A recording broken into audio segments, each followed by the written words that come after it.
السلام علیکم، welcome to my channel Urdu ایبے۔ چلیے شروع کرتے ہیں آج کی ویڈیو۔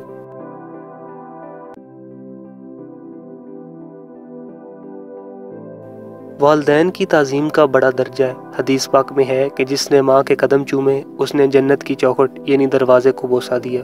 لہٰذا ہر ایک کو چاہیے کہ کم از کم ایک بار روزانہ ضرور والدین کے ہاتھ پاؤں چوما کریں۔ سرکار مدینہ صلی اللہ تعالیٰ علیہ وسلم کا فرمان ہے کہ جب اولاد اپنے ماں باپ کی طرف رحمت کی نظر کرے تو اللہ تعالیٰ اس کے لیے ہر نظر کے بدلے حج مبرور کا ثواب لکھا جاتا ہے۔ حج مبرور کامل حج کو کہا جاتا ہے، یعنی کہ جو حج قبول کر لیا جائے۔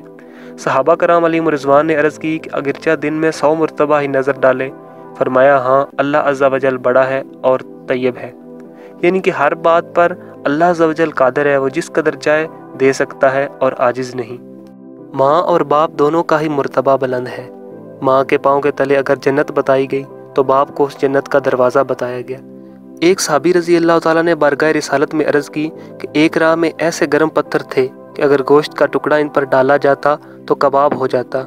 میں 6 میل تک اپنی ماں کو اپنی گردن پر سوار کر کے لے گیا ہوں، کیا میں ماں کے حقوق سے فارغ ہو گیا؟ سرکار نامدار صلی اللہ علیہ وآلہ وسلم نے ارشاد فرمایا کہ تیرے پیدا ہونے میں درد کے جس قدر جھٹکے اس نے اٹھائے اور شاید ان میں سے ایک جھٹکے کا بدلہ یہ ہو سکے۔